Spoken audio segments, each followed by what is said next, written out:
Welcome everybody. Let's let this chant bring us into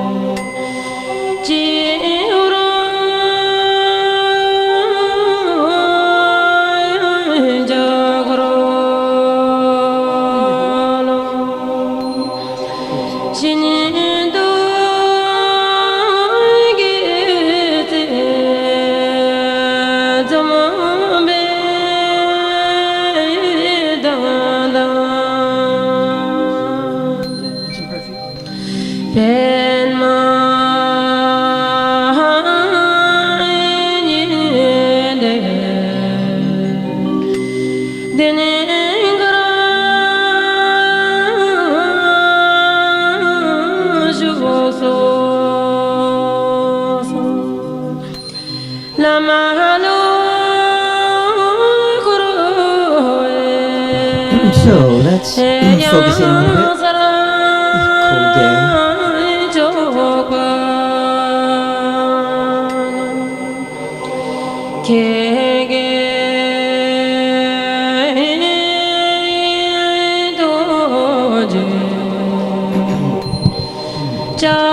Suspend the mind just a teeny little bit. Free awareness. To become aware of its own self.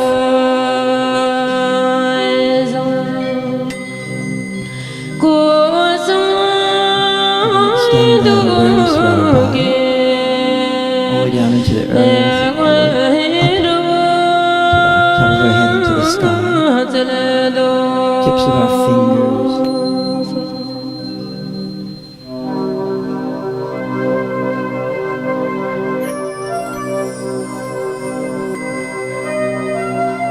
Then we can extend to each other,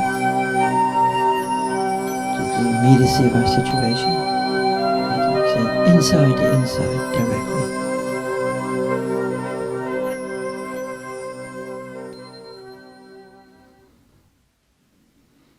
Then we'll extend to the ancestors.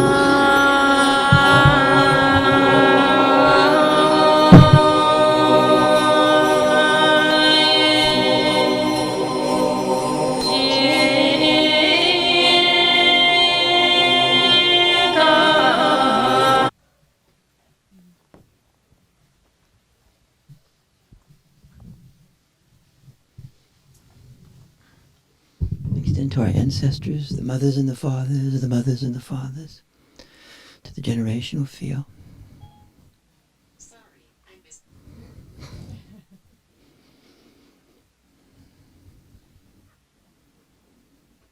Then we'll extend to all the great yogis and teachers who we know, who we have connections with. And those people who embody awareness so completely that the invisible becomes visible. Then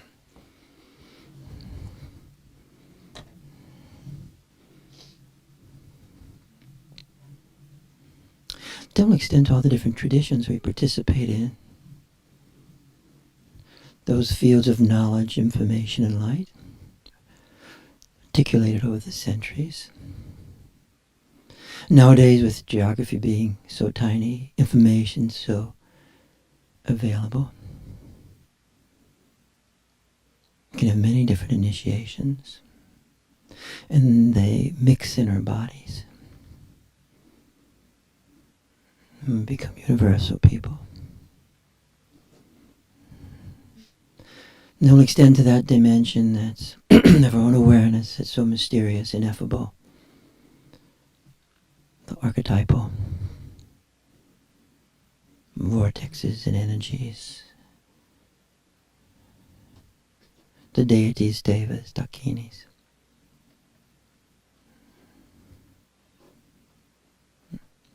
And we'll evoke the dakini this morning.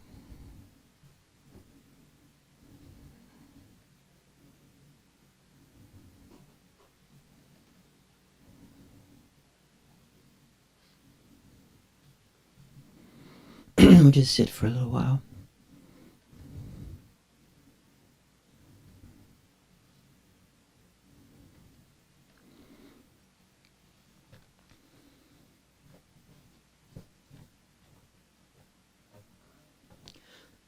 I'm glad everybody here today.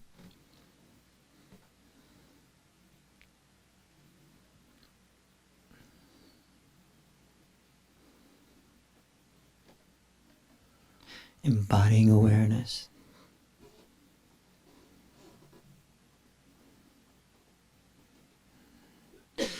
And integrating our mind in this field.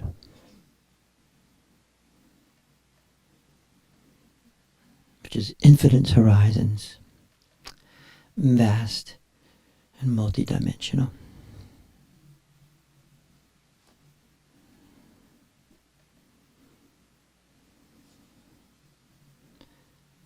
And then we'll listen for a little while to a great chant. One of the songs of the Vajra. And this is by Namke Norbo.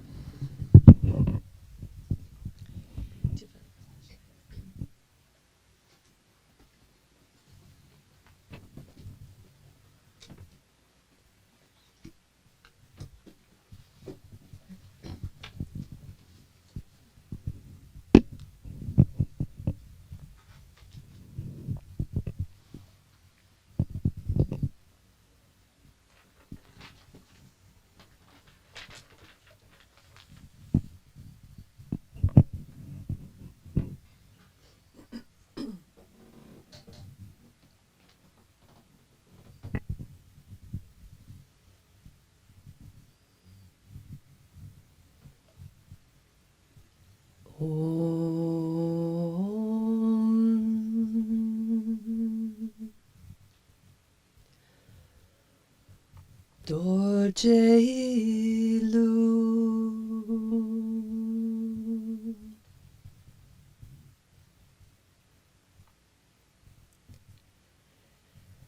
Ema Kiri Kiri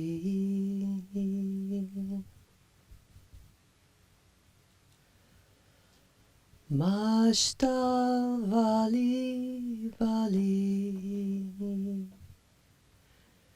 Samita Suru Suru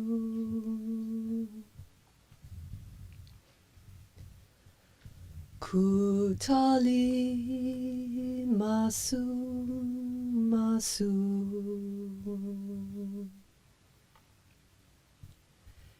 Ekara Suliba Taye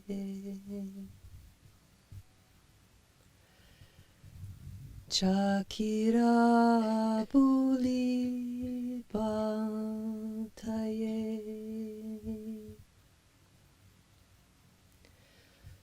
Samunta Charya Sugaye Beta Sana Byakulaye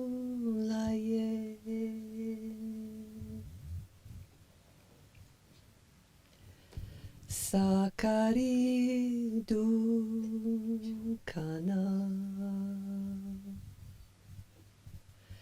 Matari Vaitana Parali Sana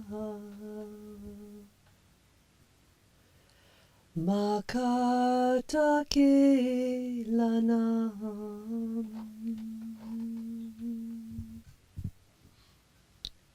Sambara Tameka Kantapa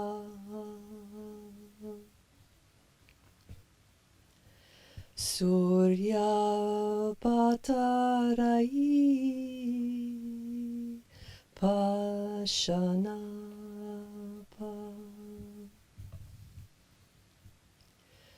Rana Biti sagura lapa masmi sagulitaya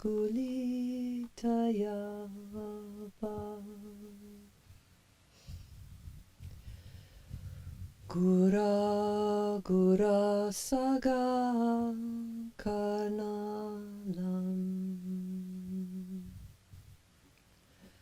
nara narai tarpatalam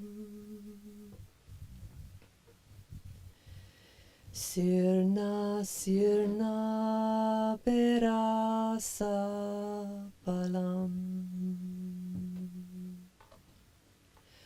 bunda bunda chisha sakelam sa sa ri ri li li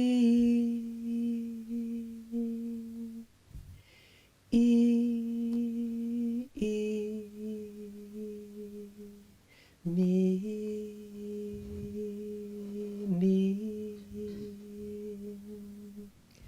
ra ra ra.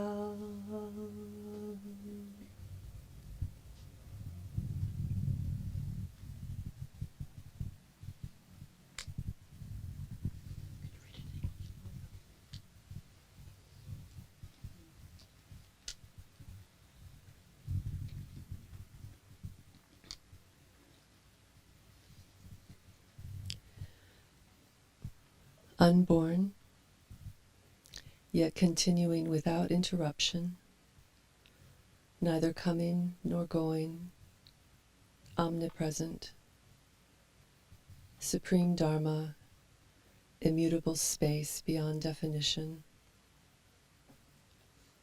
spontaneously self-liberating, perfect state without any obstruction,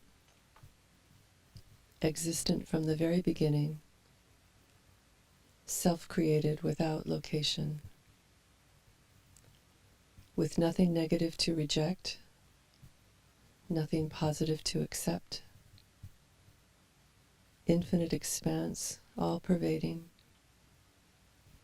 immense and limitless, unbound, with nothing even to dissolve or from which to be liberated. Present beyond space and time, existent from the beginning, immense dimension of inner space. The radiance of clarity is like the sun and moon, self-perfected, as indestructible as the Vajra, as stable as the mountain, as pure as a lotus, strong as a lion, incomparable bliss beyond all limits, illumination, equanimity, peak of the Dharma, light of the universe, perfect since the very beginning.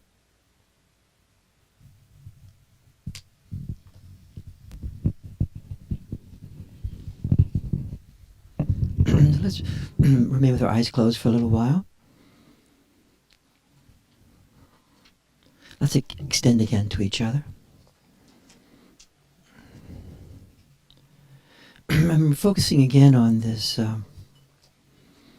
being beyond good and evil, right and wrong, better and best, truth and falsity, and simultaneously living within the realm of good and evil. In a sort of way, this is an ethical discussion, action, about how action emerges out of timeless awareness through us into time.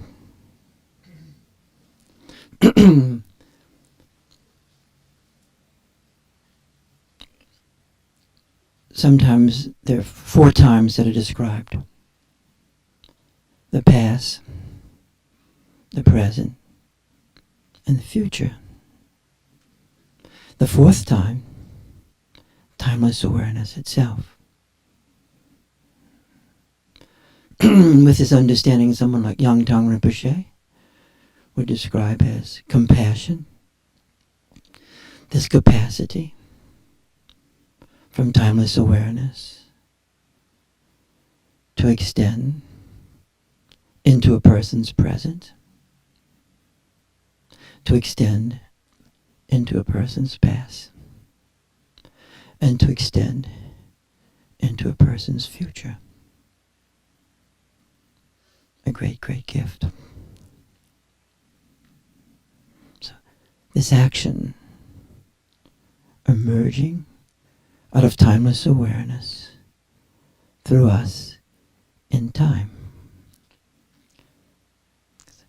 The heart essence of awareness is timelessness, manifesting time, in time. And when you and I hold together awareness and our mind, that bridge comes into being. So the understanding we're moving from this morning, like we always do, this understanding, described by many, many people, from many traditions, including Longchenpa, Swami Muktananda, from the Phenomenologists, that there are 2 ways of knowing. The most primordial, the most basic way of knowing is knowing non-dualistically through this awareness, or what some call gnosis, and others call jnana, and still others direct perception.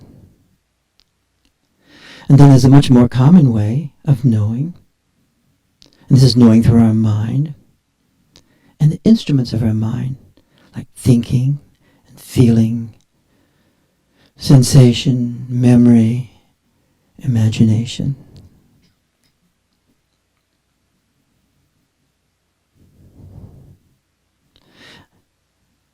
This knowing through our mind gives us the knowledge of difference, singularity, dualisticness, me and you, us and them, this and that.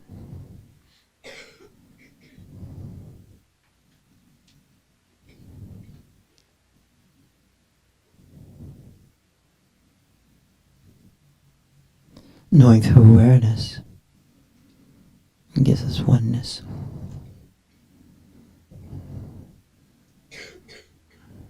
Even as remembering Heraclitus going to the marketplace, declaring the world is absolute oneness, and the world is absolute difference.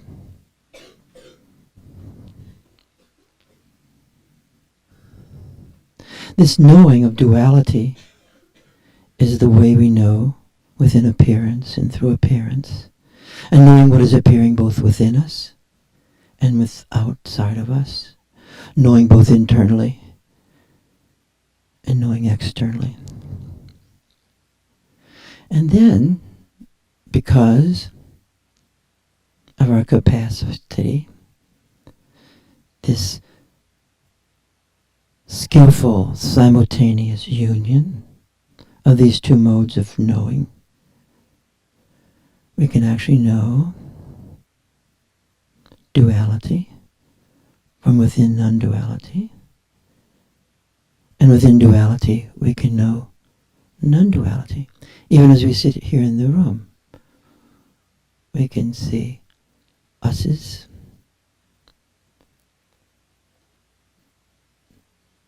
twos, duality within non-duality. And we can experience from this oneness, non-duality, duality. We started with Namkhai Norbo's Song of the Vajra because his instructions were often so simple. Suspend your mind. Become aware of your awareness. Establish yourself in awareness. Then integrate your mind.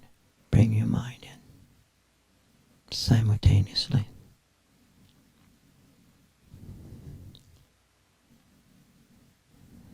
This sublime knowing, this simultaneous union of these two modes of knowing, reflect the very nature of creation, which is both oneness and difference. And as we all know, more often than not, being in our minds, we can be dissociated, split off, foreclosed from primordial awareness, from awareness as knowingness. In fact, when we're not in it, we sort of forget about it. And yet when we're in it, and we integrate our mind within this dimension of awareness, it's amazing and freeing, and we wish never, never, ever to forget it. And then we pop out, and then we think, was that a dream? Was that actual? Will it ever happen again? And then we fixate ourself from awareness. Or eventually, even when we feel we're out of awareness, we begin to glimpse that as awareness itself, another manifestation. So through this simultaneous integration of these two modes of knowing, which we're doing right now, or as it says in the Godaba Tantra, bring your mind down into your heart. That really is the mysterious Konjungsil, bringing our mind into the heart of awareness. So through this simultaneous integration of these two modes of knowing, we can experience both oneness and difference within our experience of appearances. Furthermore, this knowingness has implicit action. There's an implicit action to it, like the action of extension into a person's present, past, and future, into extension in time, into each other. That's why the Shaivite masses would declare, knowledge is action. And so this form of knowingness manifests spontaneous action within non-duality, and arising from within non-duality arises into duality. The spanda, the spontaneous self-arising, arises and comes through us as doorways to each other. The simultaneous knowingness, this simultaneous knowingness is the power of compassion. And compassion is not simply wishing you well or you wishing me well. It's sort of nice wishing each other well, but not much power. Wish you well. It's not a sentiment. It's not simply an affect. It is the rising of awareness coming through us into the world and into each other. It's as if nature itself gives itself to us through us.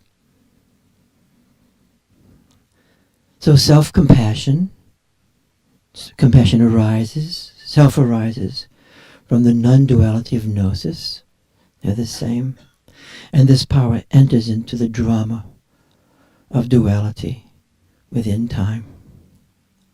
Time is the unfolding of appearances. Time is the unfolding, the relentless unfolding of the pairs of opposites as the yogis describe it. The power of compassion is the power both for self-liberation, it liberates us in the moments, and also protectiveness. Compassion self-liberates and also is protectiveness. The power of compassion liberates us from evil, delivers us from evil, to use that phrase. And compassion liberates us from evil within our own self and evil within circumstances.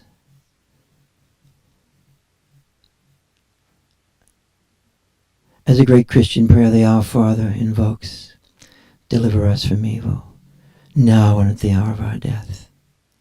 Compassion also actually gives us the power of protection and protectiveness towards those vulnerable in all its forms. The closer and the more our mind is integrated within this awareness field, this field of knowingness, the more our mind is infused by the sense, the implicit felt sense of non-duality, the spaciousness, the light, the energy, the purity of love, the inner heart essence, Hridayam. This integration of our mind within awareness overcomes and heals that basic, I might even say human developmental dissociation between our mind and this innate awareness. Some of us remember it, and some of us it's foreclosed and then reawakens at another time. Baby gnosis, huh? Baby gnosis. The further our mind, my mind, your mind is distant, separated from this innate relatedness of the primordial non-dual awareness, this self-manifestation of non-dual awareness, manifesting even the mind itself, though the mind doesn't know it at first. When this happens, this distance, then our mind becomes a thing among things. And so our thoughts become things. Did you ever have your thought being a thing? Dense, thick, like a rock, fixatedness.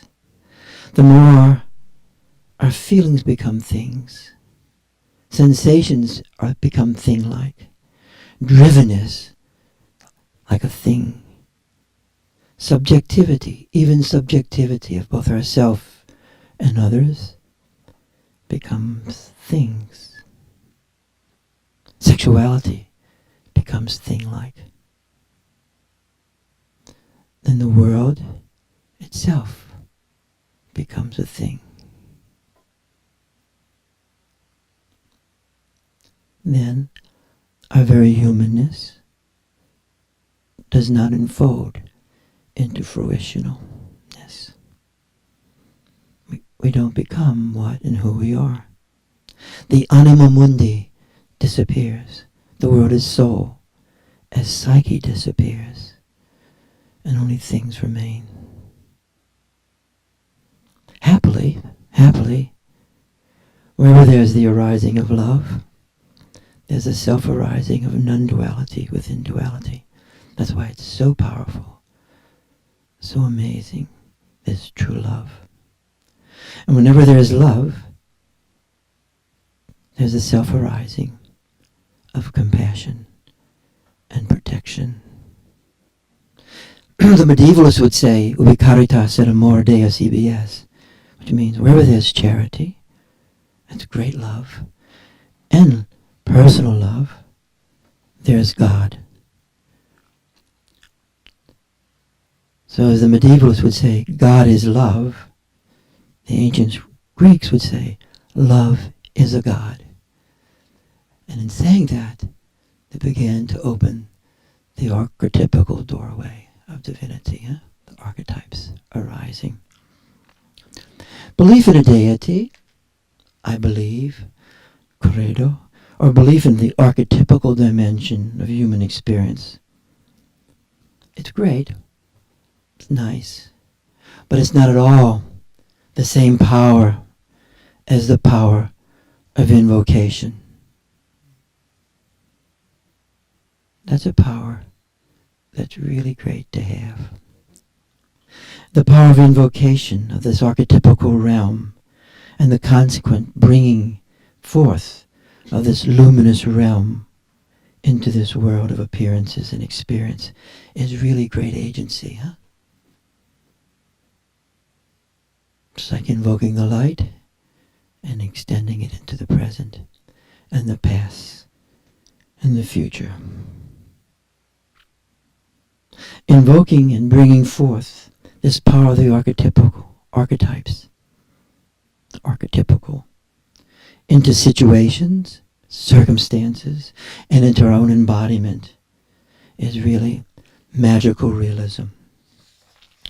Through the power of invocation, just like the chant brings forth that which it's signifying, the power of the archetypical dimension can arise around you and through you.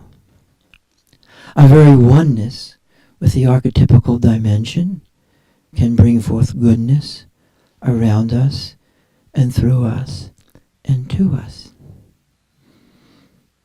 It's much more than good thoughts. Just as the power of evil can come forth through us and around us and to us.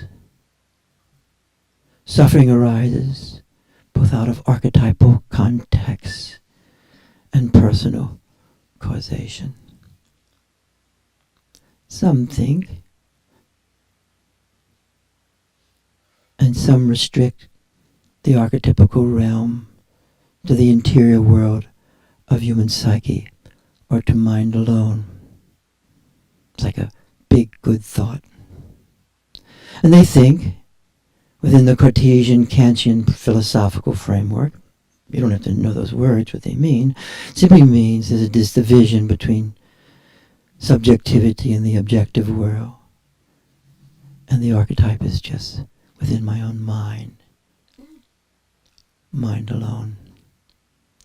The archetypes, are fields of energy, fields of light, configurations of information, meaning informing experience, that inform both our psyche and matter, stuff, physicalness, world, circumstances.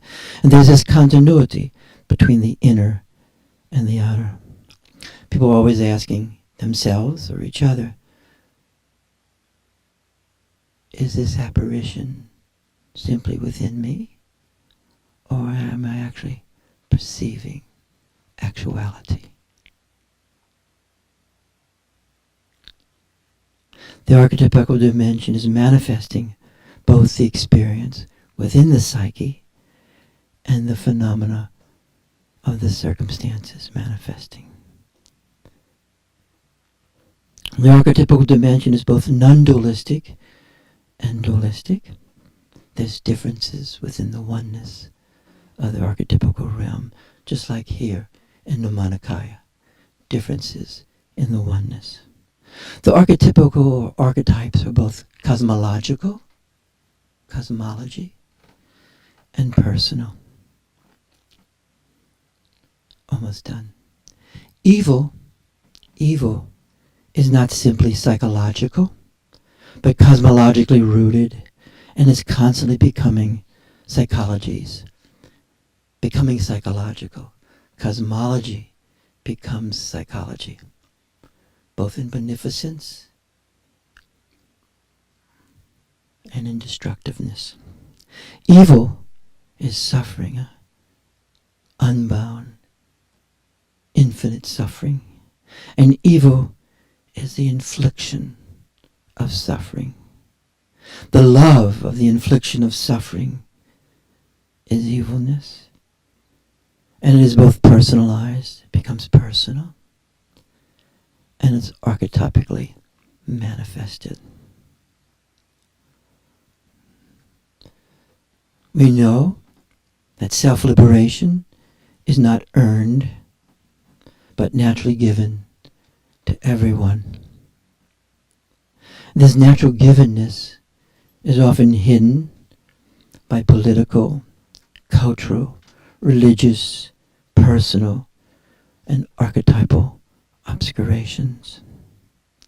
The darkness of Marigpa is both archetypal, it's ontological, being itself, hiding itself in its manifestations, and it's archetypical, archetypes. It's cultural, it's epical. I don't know if it's a real word, but like epics, there's certain epics of forms of hiddenness.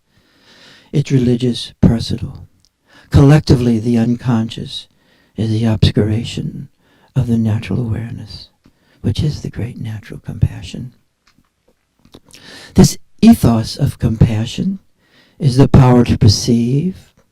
It's the power of perceiving, not just with eyes, embodied perception, gnosis, knowingness, resonance, attunement, felt sense, through the union of mind and awareness simultaneously, in the immediacy of the lived context.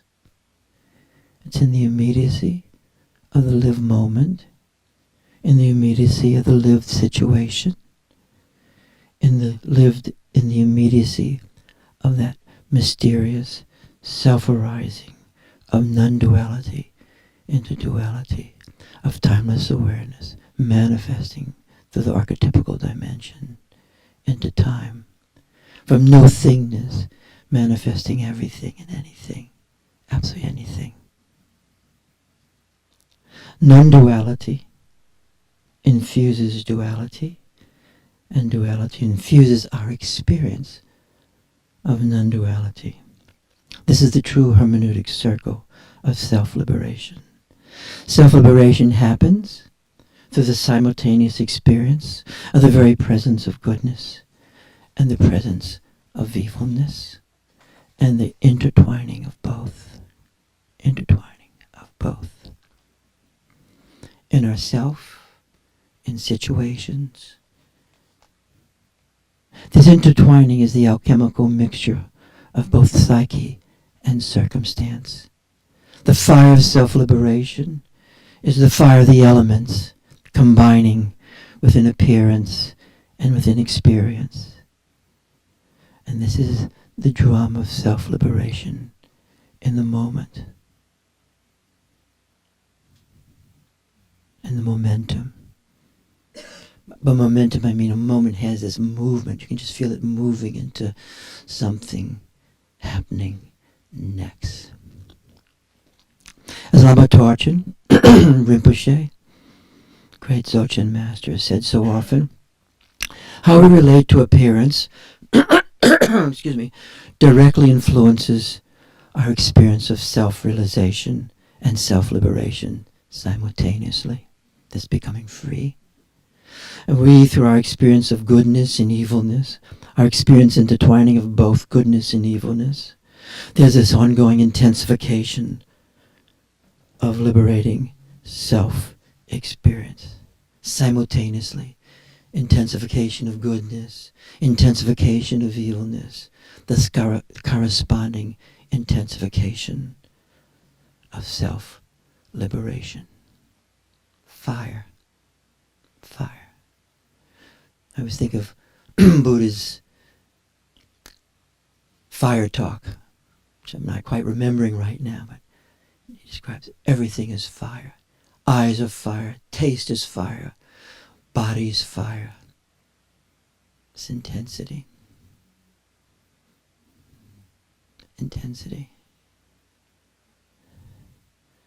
In this thematic, self-liberation, becoming free,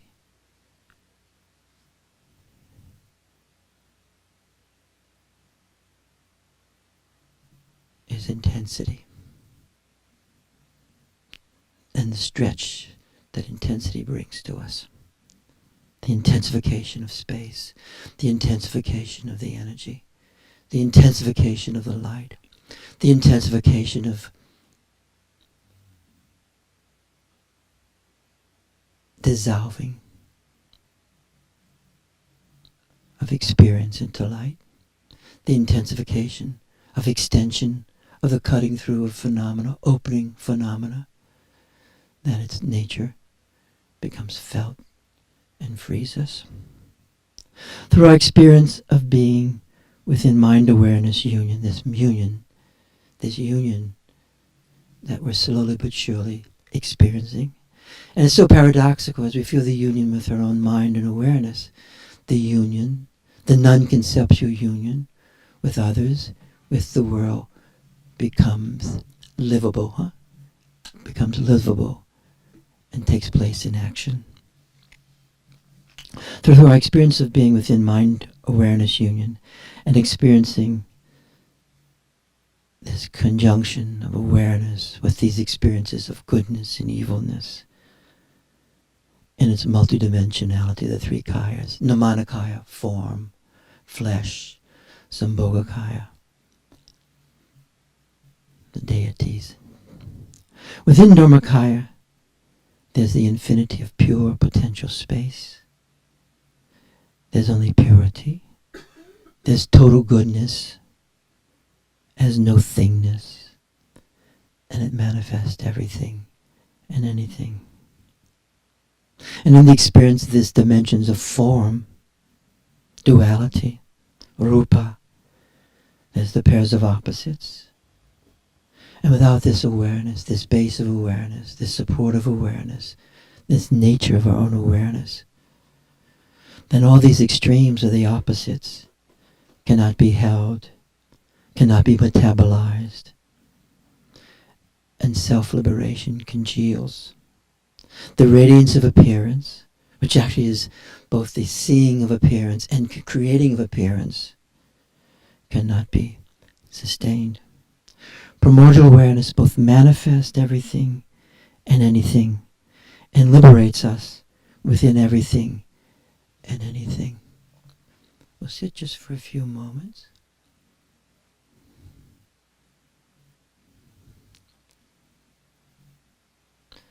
So in this way of understanding the very experience of goodness and the very experiences of evilness within ourselves, within this world, is the path of liberation. The intensity with the corresponding actions that spontaneously unfold. I'm going to pause now and read a text. So the past 3 times we read a text. First we read Jetsam Soma, that Dakini text of the elements, an invocation. And then last week we read an invocation of the Dark Mother. And I'm going to read today this text called The Great Wish-Fulfilling Bliss, the Profound Dakini Longevity Practice. And this is a text for invoking the vital energy, for invoking the archetypes of vital energy, and invoking awareness as vital energy, energia, shakti, chi, life force. Everybody up, awake? So if you guys extend to me, we'll do it together. Of course, if I read a text or you read a text and we're reading it in our mind, you will feel better. But nothing's going to happen. If you read it in mind alone, nothing happens. You might have a better thought here or there, think a little better about yourself, but actually the power doesn't come into actuality. You don't have to visualize. In the Mahayana traditions, as Lama Tarjan was talking about Saturday, you visualize. In the Dzogchen traditions, though, in certain forms of them, you don't have to visualize. You experience the felt sense of the arising of that which is arising. The felt sense is that which is arising. It's not signifying the experience. It's not imagining the experience. It is the experience arising in the moment. Say yes if that's making sense. So let's focus on this one. This is one of my favorites because I'm slowly becoming decrepit. Falling apart even as I sit here. Keith, come back. And all my rock and roll heroes are dying. So, so I'll say this today. Okay, here we are. Emaho. Let's lean into each other. Leaning in is one of the best ways of transmitting energy and ending non-duality. Just leaning in.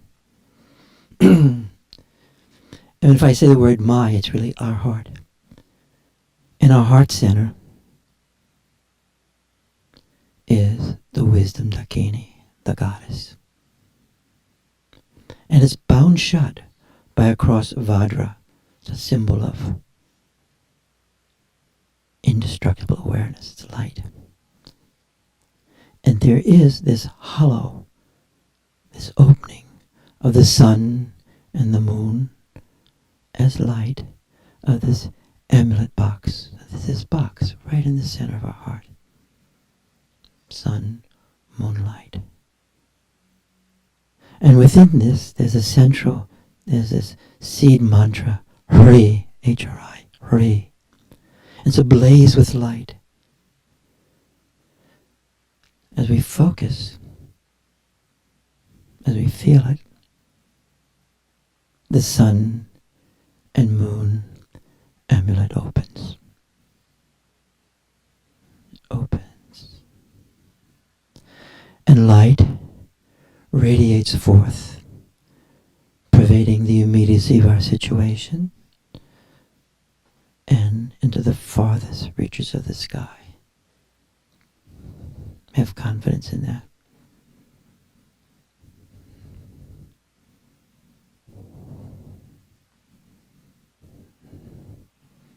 The radiance of awareness.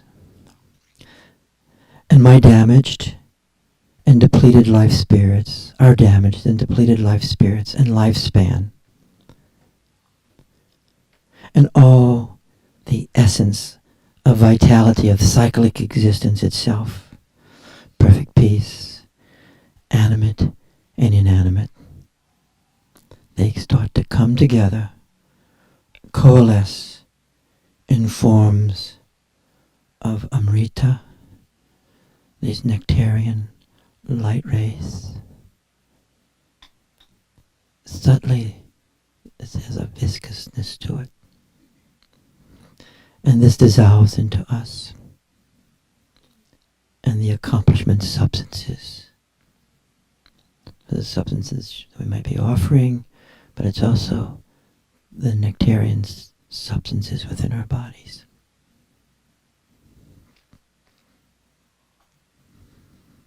Liquids. And this is the accomplishment of deathless life, deathless awareness, unborn, undying. And with this, the great bliss of wisdom, gnosis, is increased. Ayuyana Sadrum.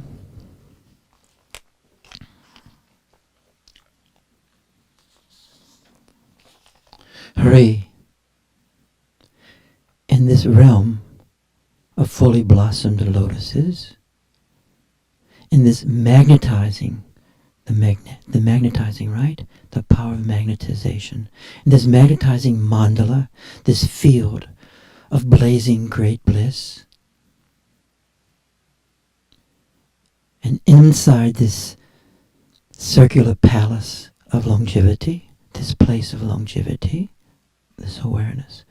The wisdom dakini of immortality, and hundreds of thousands of dakinis from all the different enlightenment families, traditions, with your emanated assemblies of swift feminine envoys, are densely gathered around us like countless motes of dust and sun rays.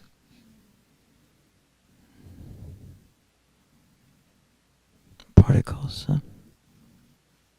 And here and now, we invoke this wisdom awareness for ourselves and everyone else. And we want to summon, invoke our life spirits and lifespans which have wandered away and been scattered and stolen or snatched by the elemental spirits. We summon them from the hands of every arrogant spirit. It's the power of magnetization. And dissolve this essence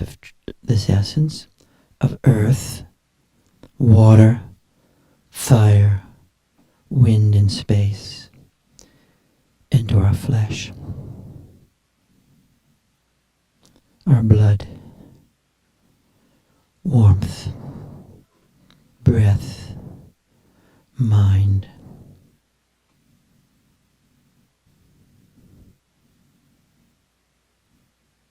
The life spans, virtues, glorious qualities, strength of living beings, vitalness.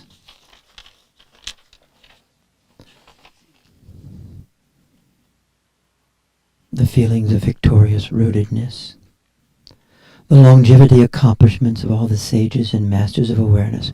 We're invoking that relationally now. And gathering them together into the vital essence of our body, our speech, that's the energy, and our mind. And generating, bringing forth the splendor and the radiance of never-waning youthfulness, huh? The youthful Vaspati, the body of light, increasing jouissance, joy, happiness, free of illness, free of evil, and firmly establishing the immortal Vajra life channel, the column of light, which is free of birth, death, aging, debilitation. I actually want to feel that, sense that dimension.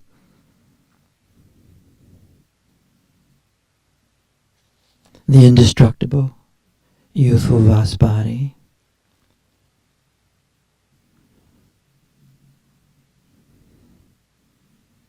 And it's given as the accomplishment of sacred eternity.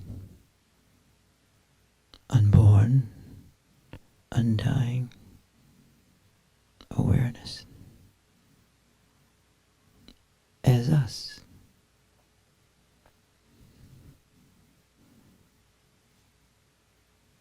Summoning this Amrita fills our bodies.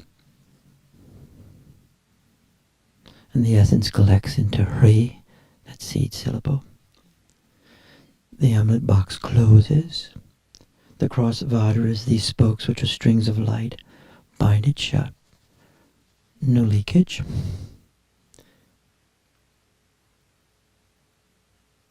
And then you hold this felt sense and understanding of the Vajra life force. Letting it permeate you. This refined vital essence is the accomplishment of longevity, And it's concealed in the very core of your indestructible awareness. This is the expanse of the mother of changeless space, indestructible and beyond disintegration, sealed. Dharmadhatu, ah, ah, ah. We'll say that. Dharmadhatu, ah, ah, ah. And holding that felt sense, cultivating it.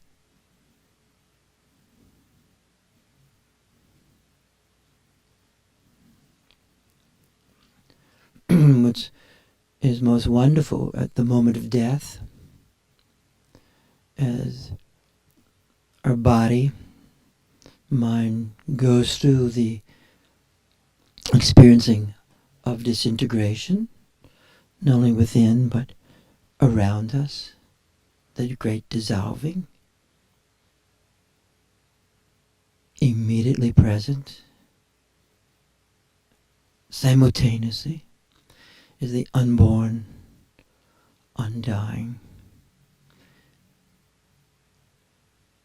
body of awareness simultaneously.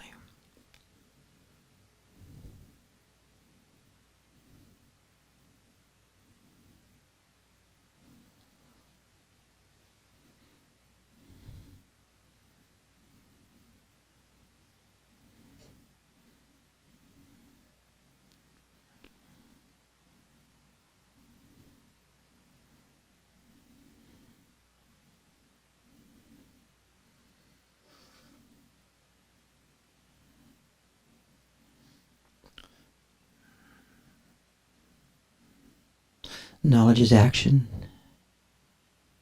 and protection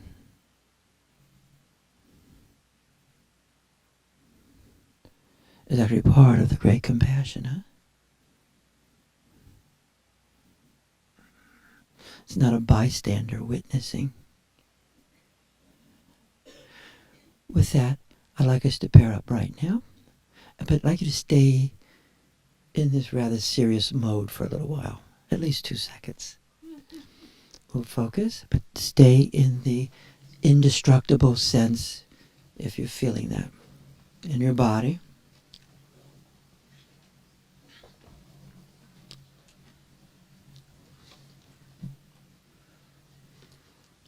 And I'd like people to be in twos, not threes. So if you're extra, you can come sit over here with me, but twos. Do not do threes. Do not do threes. And don't always be with the same person.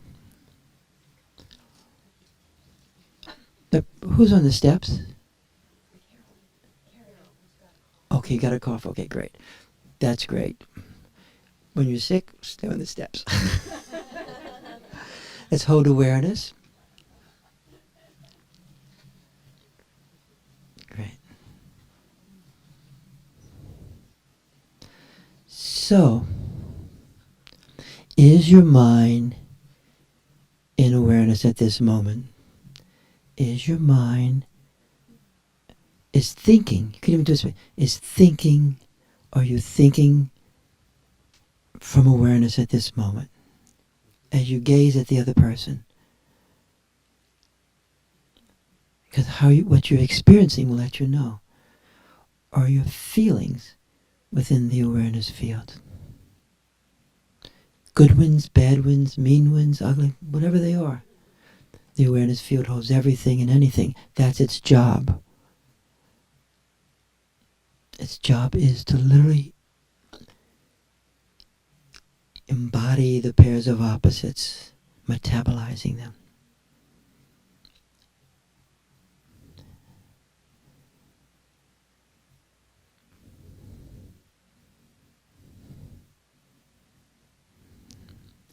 And are you in non-duality at this moment with this person?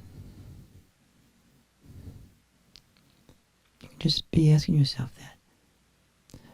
And let yourself integrate your eyes. You have to also integrate, when we think of mind, we're not thinking mental, we're thinking body, hearing, sensation, these functions.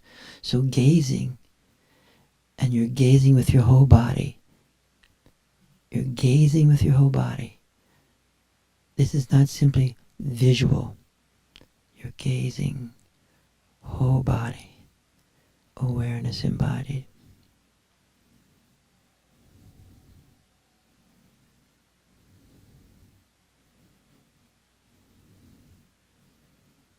Bring your mind down into your heart a bit more.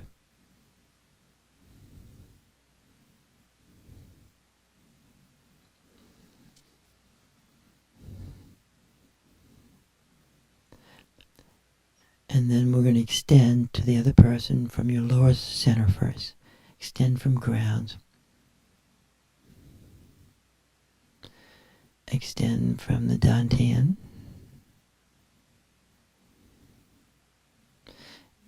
Extend from that point beneath the breast, that doorway. Extend from the palate of your mouth. Extend from behind your eyes. Extend through the whole sphere, your whole sphere. Extend to the person, one sphere to another. Often with the extension, it's an external extension. So now extend further, extend deeper within you. Go further back within yourself, extend further.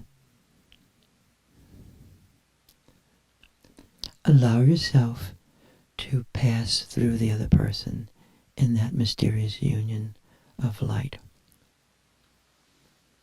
If you're new, don't worry about it. A lot of people have been here a long time. Some say too long.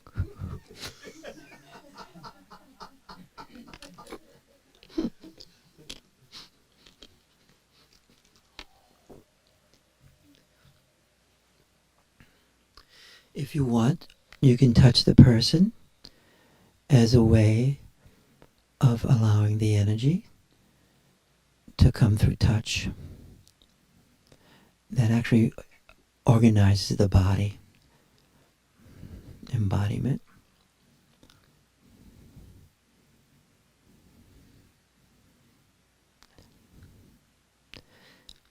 Extend your feel in all the directions now in front of you, behind you. Feel the power of extension.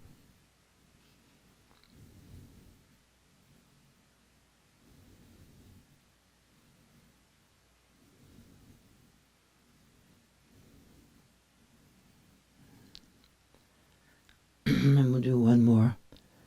One more. I would like us to, from the inner heart, essence, allow yourself to invoke the heart drops of Dharmakaya, to bring that forth.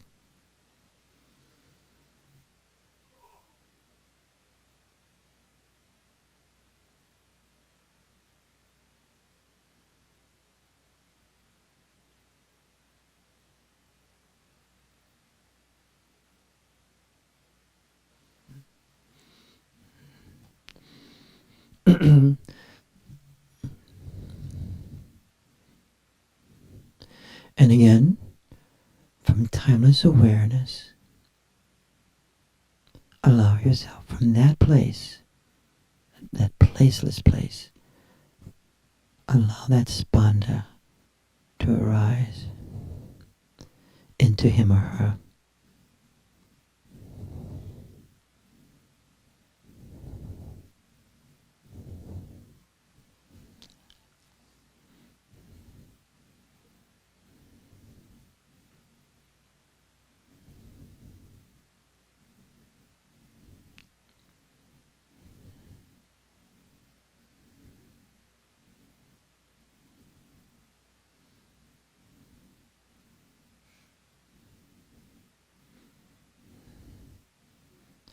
Is that movement deepening the union?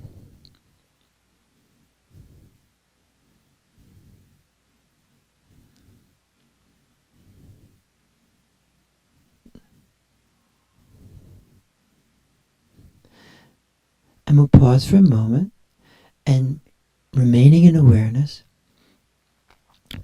I would like you to discuss with your companion the questions we asked, and I'll go through them again a bit.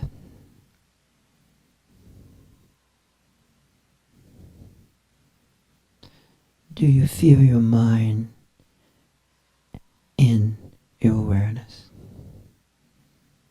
In your embodiment of awareness? And you can just discuss that a little bit.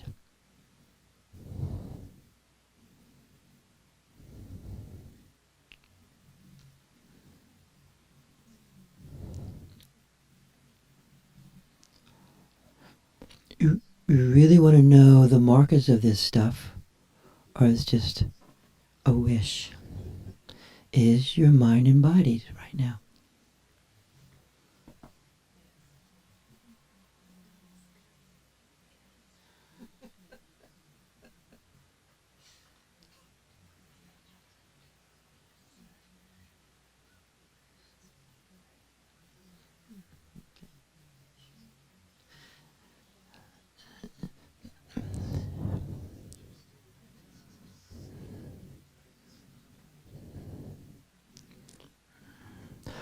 Or are you feeling dissociated, that your mind is by itself?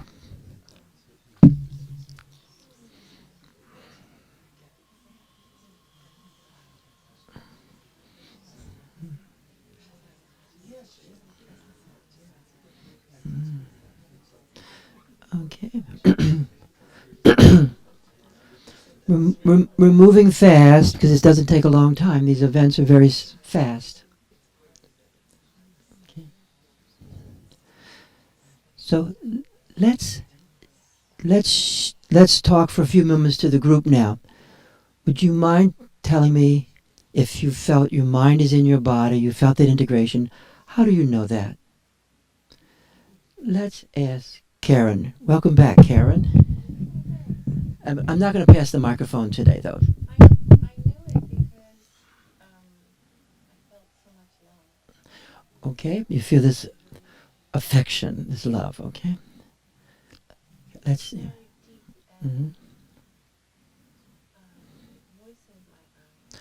Are you still in that state with your companion? Yeah. Okay. Do you feel non-duality with her at this moment? Or oneness? Or indivisibility? Or another word that you might find useful?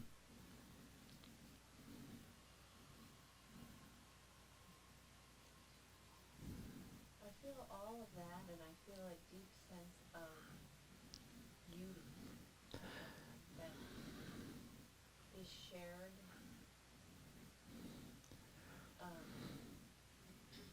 That we each have this amazing experience of beauty. At this moment, huh? Yes. Great. Let's just stay with that. And Janie, what's it like for you? Do you feel at this moment, this is not a moral question, by the way, at this moment, do you feel your mind is in your awareness?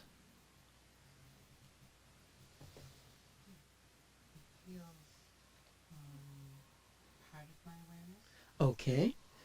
There. Mm-hmm. I feel more in my body. You're more embodied, yes. Do you feel like you're abiding in your body? Abiding, like you're really in it, so to speak. Yeah. Mm-hmm. Every molecule. Every molecule. It's interesting because when you feel that abiding in the body, almost like embodying the spaciousness of the body, huh? And the openness of embodiment. That openness, in Heideggerian language is Dasein, but that is awareness. That openness, the embodied spaciousness, that unique, empty, open state, in the best sense of the richness of the word, is that. Thank you so much. Do you feel oneness with your companion? Yeah. And how would you describe that? How would you put that to words, please?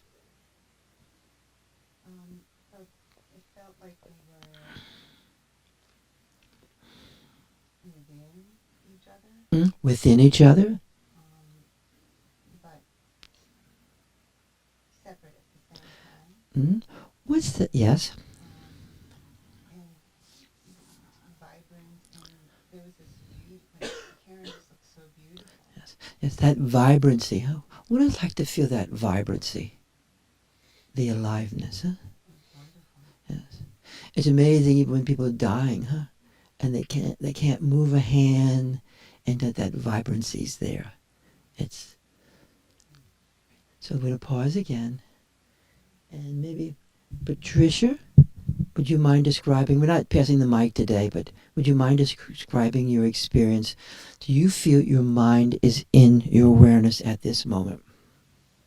My mind is in service of the cause for expanding experience. Beautifully described. Began, I'm just aware of the amazing richness and givenness of this space here, which Baba said would be the meeting of many rivers. And when I first came in,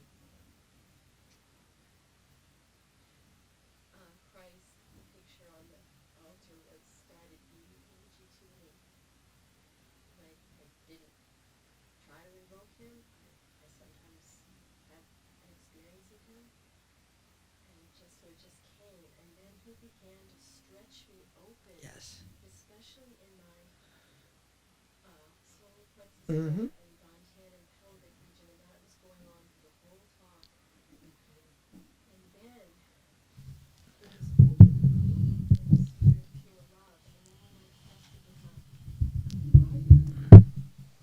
By that time, my mind was already so deeply in service of whatever the function, the sacred function of the mind needed to be for the experience to unfold, that we were just in this sphere of love, and it was wonder. It was just a sense of wonder about connecting, and the experience was unfolding for me. I really didn't have to do anything.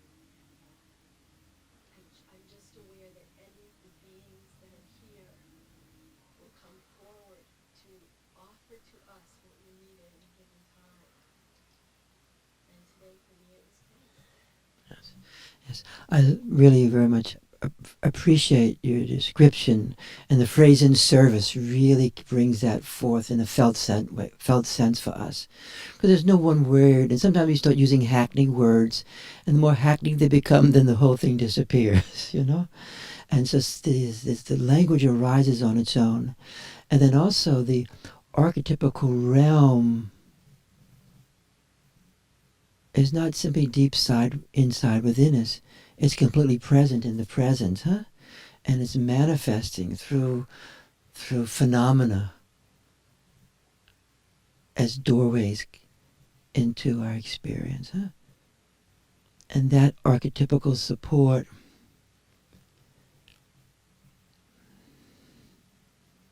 stands behind everything and anything. I always tell this story, I'll tell it again, because in the days of studying with Yen Chen, which many of you were with him, the great Siddha Qigong master, in a very communist context, and he would all describe this somewhat in quasi-physics language, and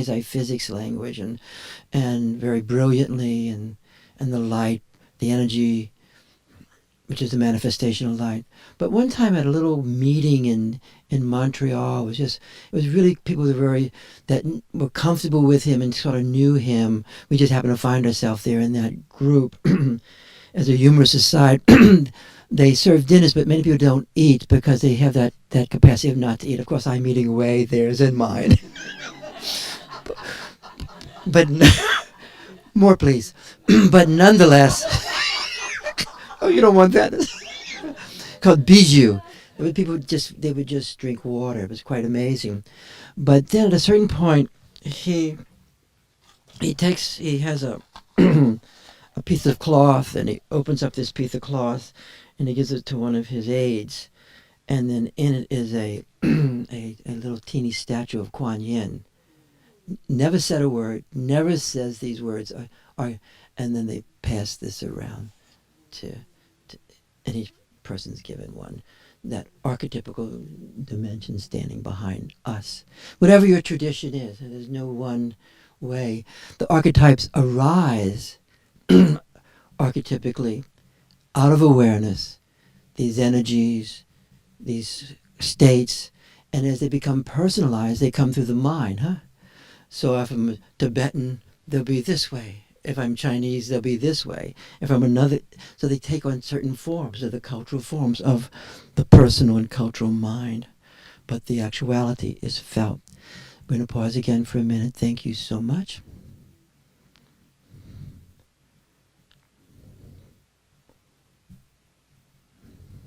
Chris, would you mind describing your experience of experiencing your mind in your awareness, if that's happening for you right now? In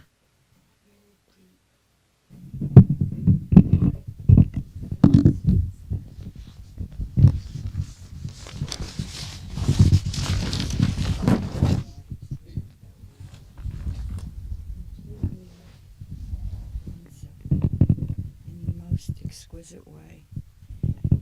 And the sense of duality and non-duality, even those concepts just completely fell away.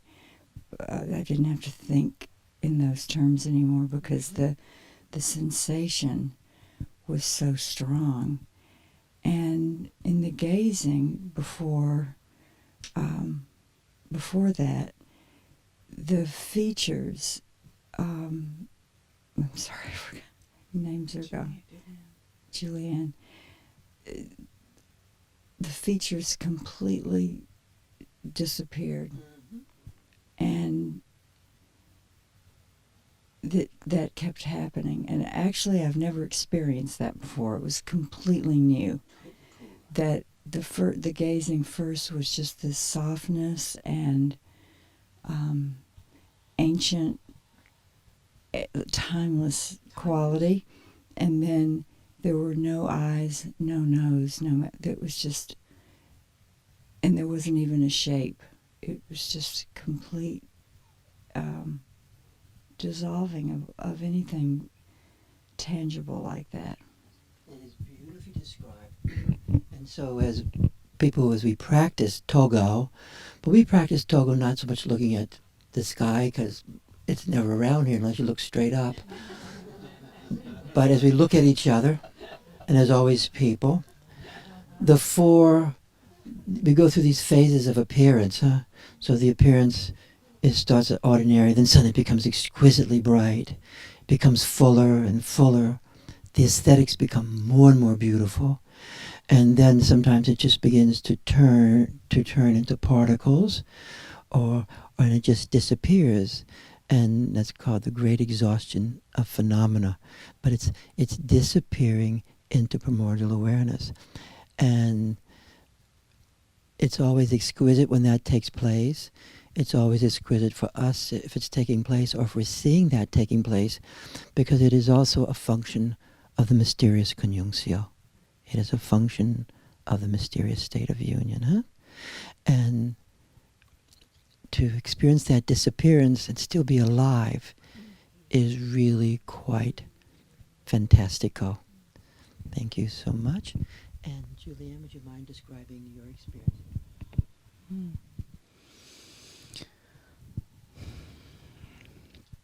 When we were invited to gaze with our fullness, it resonated with the meditation before of the heart drops, and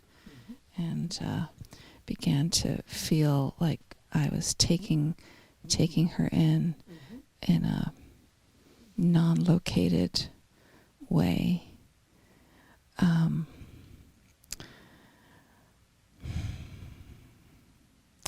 It's interesting, in the meditation and today, just something's been coming up about connecting and extending and the sense of, and through the doorway of gratitude. And then I became aware that gratitude cannot exist without forgiveness. And practicing that just created more and more openness. Beautifully described, as because with compassion, great mercy arises, and and mercy is compassion in its most direct form, and it's quite doable. So let's see.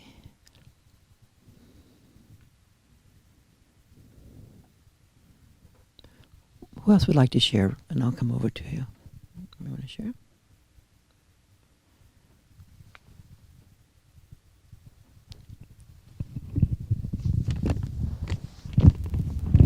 I'll ask you to put this in your hand if you don't mind. I think I saw your hand go up. Would you mind describing, is your mind in your awareness? And what was that like with your companion? What happened with you?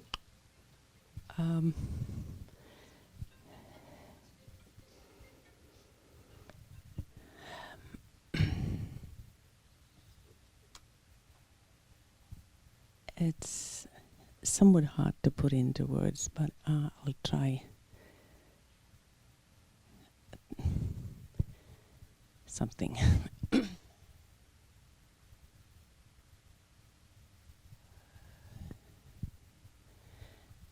So, at one level, I was experiencing my mind in my body, but with the extension, it kind of extended to Skanu, and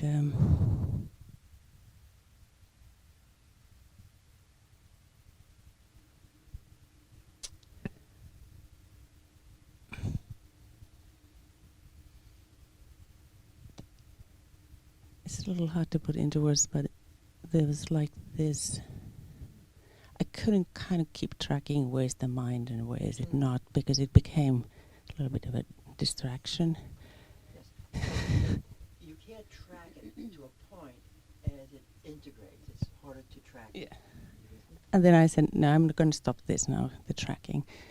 But so the experience was more like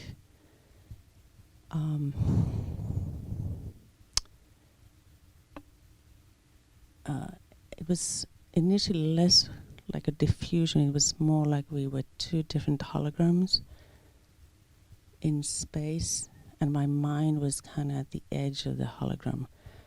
And then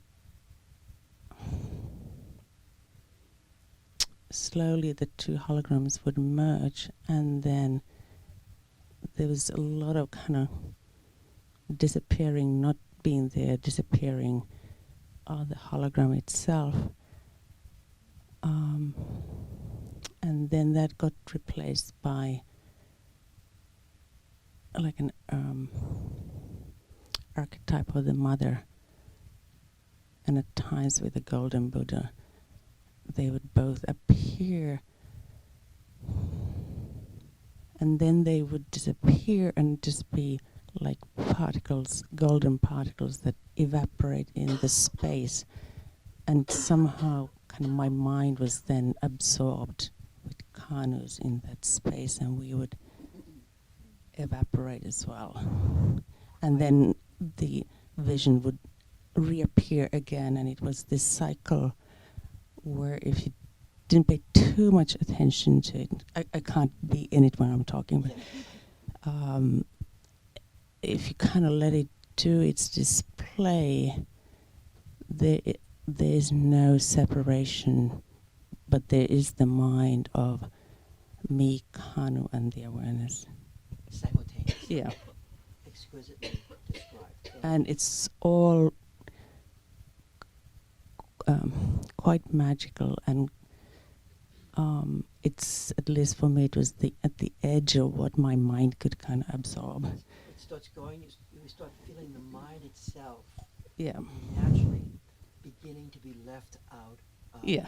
The mind was a little bit like, hey, hey, hey, hey, what about me? And it's like, just kind of be quiet. It was there. It was hanging in there. Quite compute, but just totally. Yeah, yeah. And kind of would you pay attention just a little bit more? And just a moment. Would you mind describing your experience? Can I add one sentence? It almost was like the Dharmakaya mother was eating up everything. Yes. And it was like everything became a point and then it popped. That actually is a very, very exquisitely classical way of describing it. Yeah. She eats up everything Yeah. and takes everything into herself, you know? And then we come back. Thank you. Would you mind describing your experience of your mind being Anybody here over there? Yeah. We really learn most, not from these little talks I give, but from people sharing. That's where the real truth is.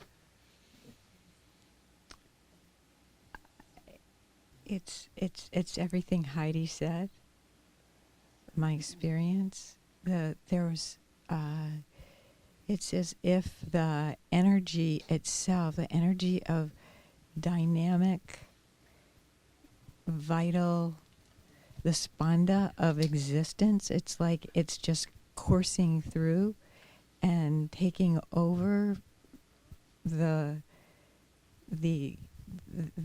experience is the spanda, is the vibration. And the one thing that happened today that happened before that I really grabbed onto is toward the end,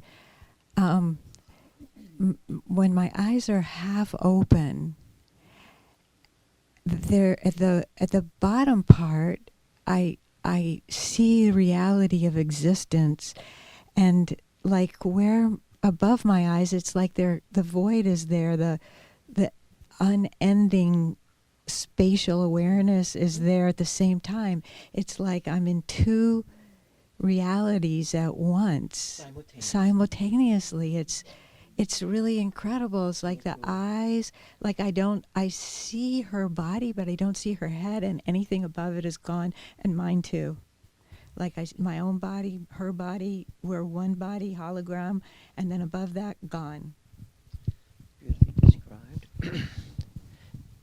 Anybody else want to share anything?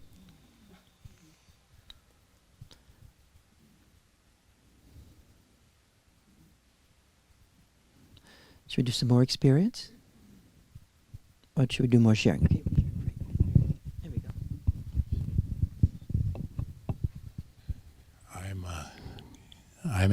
Is this working? Yep. I'm experiencing the ultimate of lovemaking. We're both in this self-liberating process, and we're completely independent in what we are liberating, but we are joined in the process of self-liberation. And there's so much fire and so much excitement as we take the polarities of the terror and the light and burn them together. And the connection is through that process. That one incredible, it's like knowing each other inside, but purely because it's the same process of burning up that paradox and holding it together. And there's such excitement in holding it together. Beautifully described. Anybody else want to share anything? Maybe one more person. Any volunteer? Okay, here's one.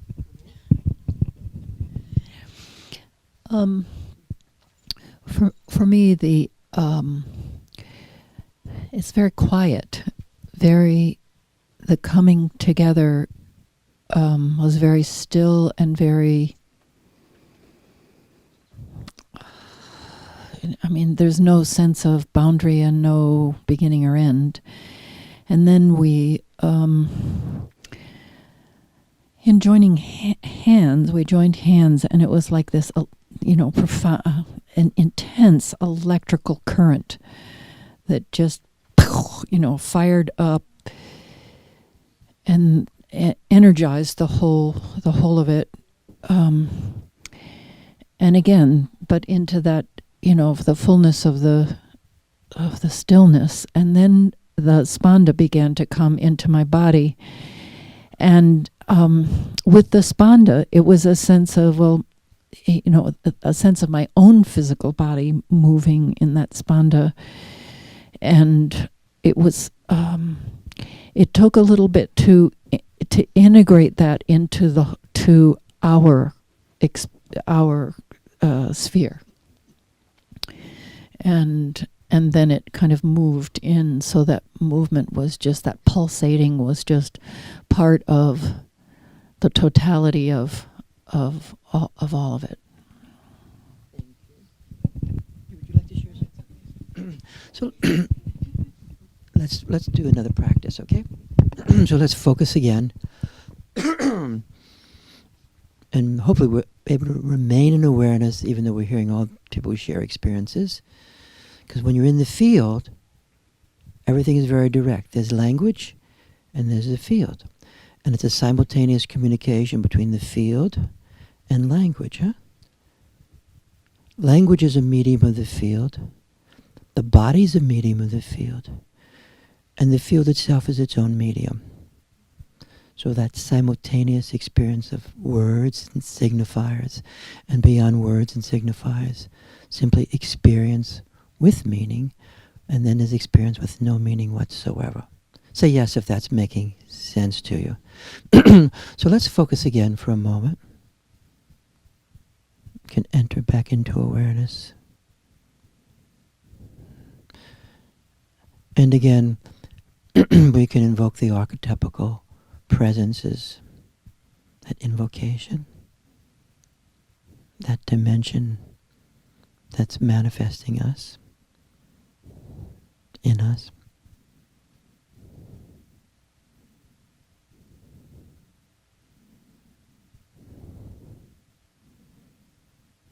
And stabilizing in your awareness, your embodiment.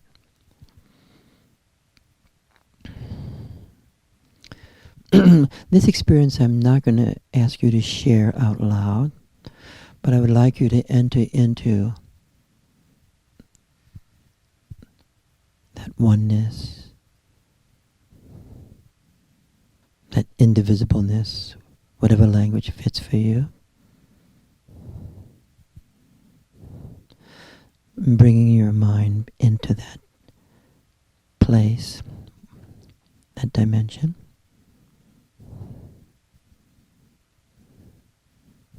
And I would like you to gaze into your companion's character. But you're not going to make a judgment. You're not going to make a judgment.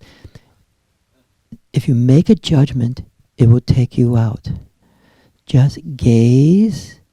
You're not even going to share what you've seen, but gaze from the place of awareness, that field, and gaze into that person's character, that presentation, that configuration, at least at this morning at 11 something. Allow yourself to gaze. Gazing from your heart and eye connection. So it's one is the attunement, the embodied attunement itself direct. Number two is heart-mind connection, infusing each other, but without going into a judgment. Let's see if we can do that. A non-judgmental seeing.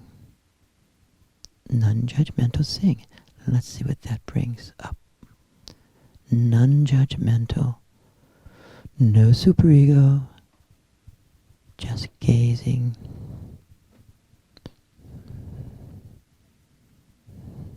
And you're gazing from inside to inside. And we're watching what's being revealed at the level of character, which is a situation. All of us are walking situations.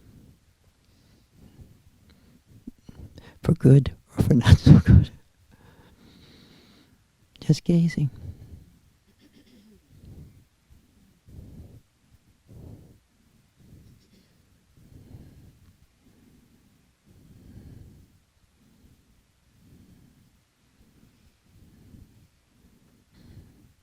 Suspending judgment. Seeing but not judging.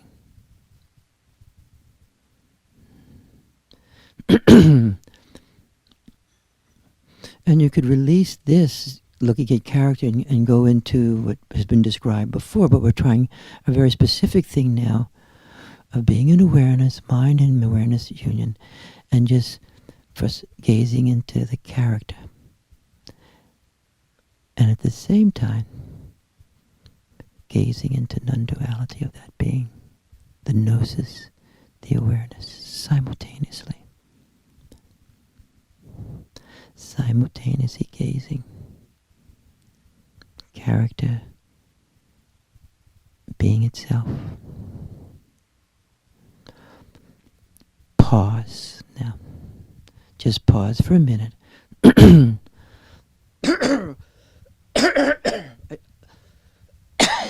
Sorry. Now, I'm going to ask one of people to share, but not content. What's it like for you if you could experience the beingness of a person's being, that light, that purity, and character at the same time? That's what we're working on. Say yes if that makes sense. Okay, without content, would someone mind sharing their experience of what it's like to gaze and experience the beingness of that person's being, to use that form of language, or the primordial awareness, however language, and at the same time character? It was like experiencing that purity and yet character simultaneously. Raise your hands if you felt that took place for you. Cool. Cool. On this side, anybody have that happen to them? Cool. Okay. Let's go down here. Okay. Well, would you mind describing what that was like? But not content. Just like, what's it for you to see simultaneously those two dimensions of a person?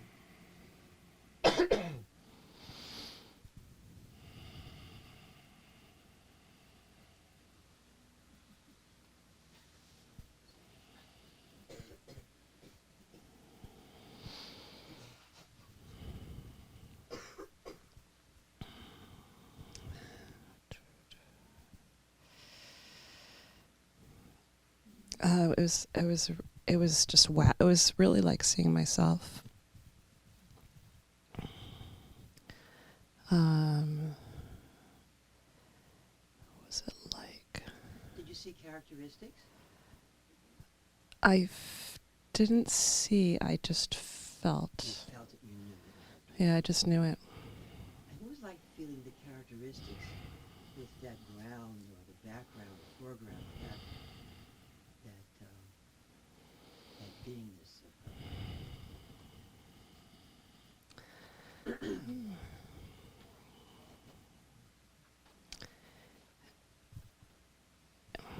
It's a feeling of essence, clear.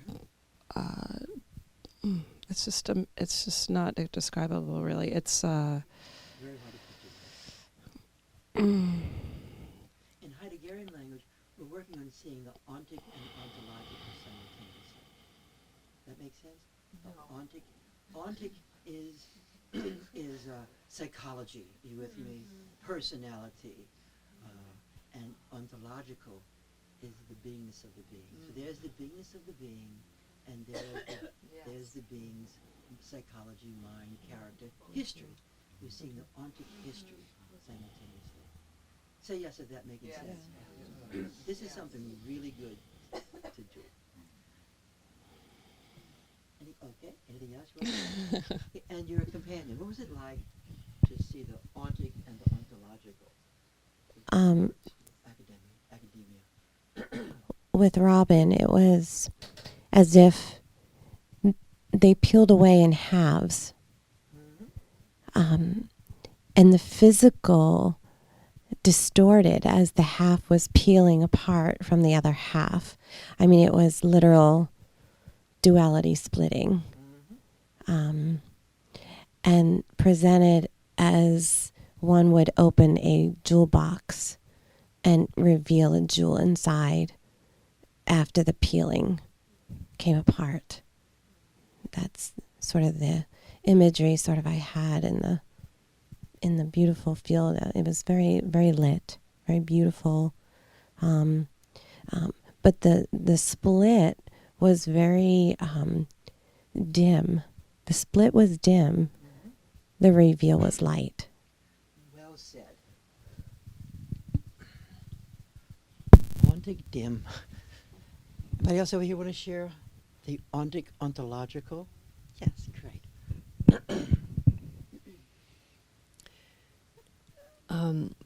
When first resting in awareness, it's very vast, and before I described it to Elizabeth, it's like a crystal sphere, and within that, as time goes on, and things get clear, there's a dreamlike quality where the particulars come out as sort of as reflections. So none of it's solid. It's very clear, but just when we did this scene, the character, from that open, spacious clearness, which comes really easily, I then intentionally saw Elizabeth and her character. So what happened was the clarity sort of became blazing, and the particulars of Elizabeth kind of just rested in that, because all I know is my felt sense, to use your words, of her. So it was sort of like Elizabeth floating in this blazing presence of light, and everything was good in it. Thank you so much. So let's focus again. Inside, we're going to go almost over. We're just going to focus again and enter back into this awareness of your awareness and feeling the field, experiencing the archetypal presences.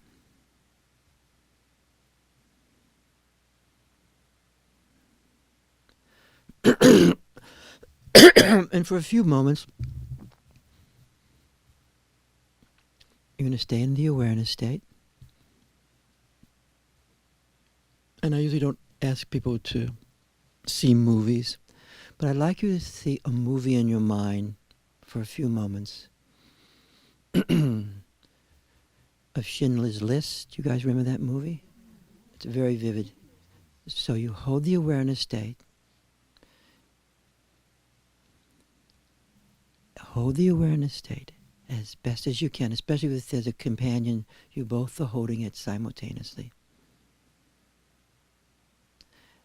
And now let yourself just see the movie. Any place, anything you remember whatsoever.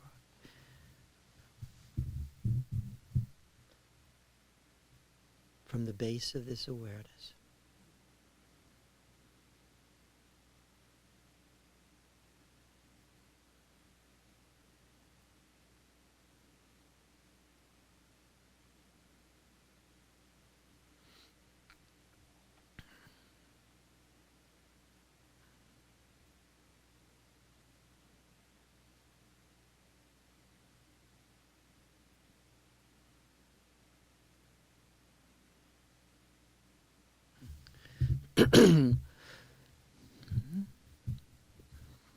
And then whatever that is, you can have your own understanding.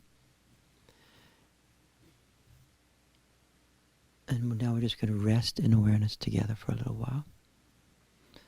And again, I'd like you to intensify your awareness state. Because you can.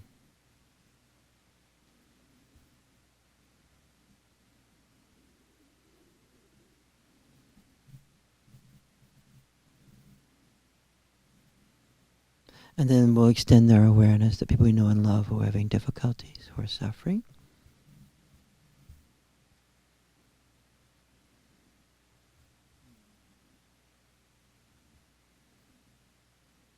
And then we'll extend to our city and all the different cities.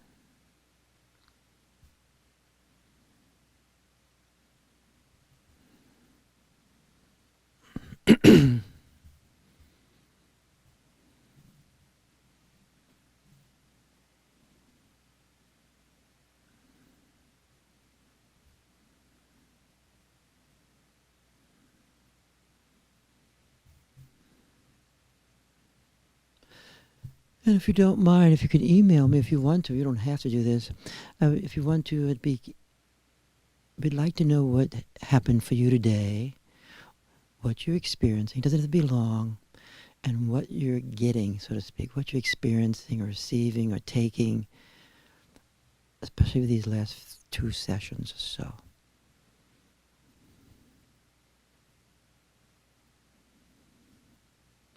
I also been thinking, I'm really enjoying the Dakini morning, and it's really working well with, thanks to Laura.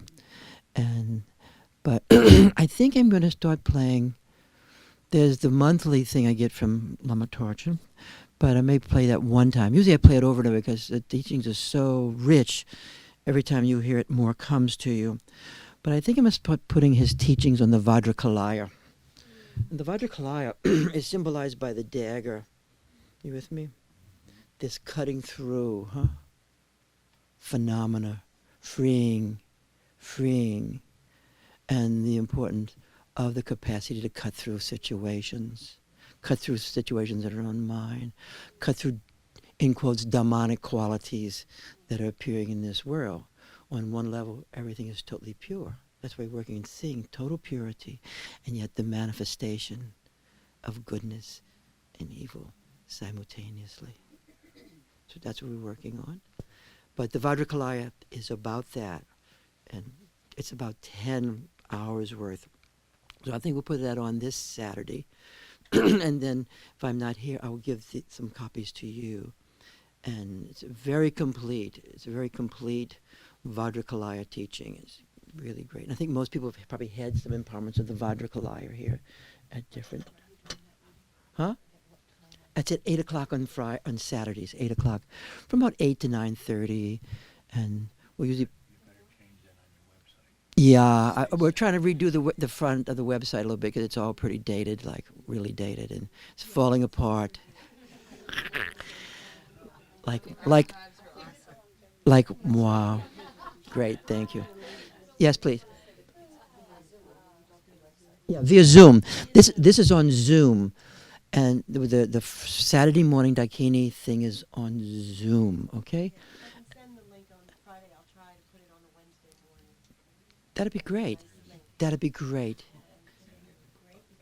If you could do that, it'd be great. Okay. Great. Hope everybody had a great time today. It's a little bit of a working day. I really appreciate the sharings of everything.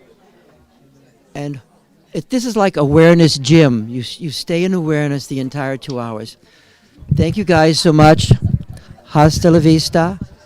And see you later.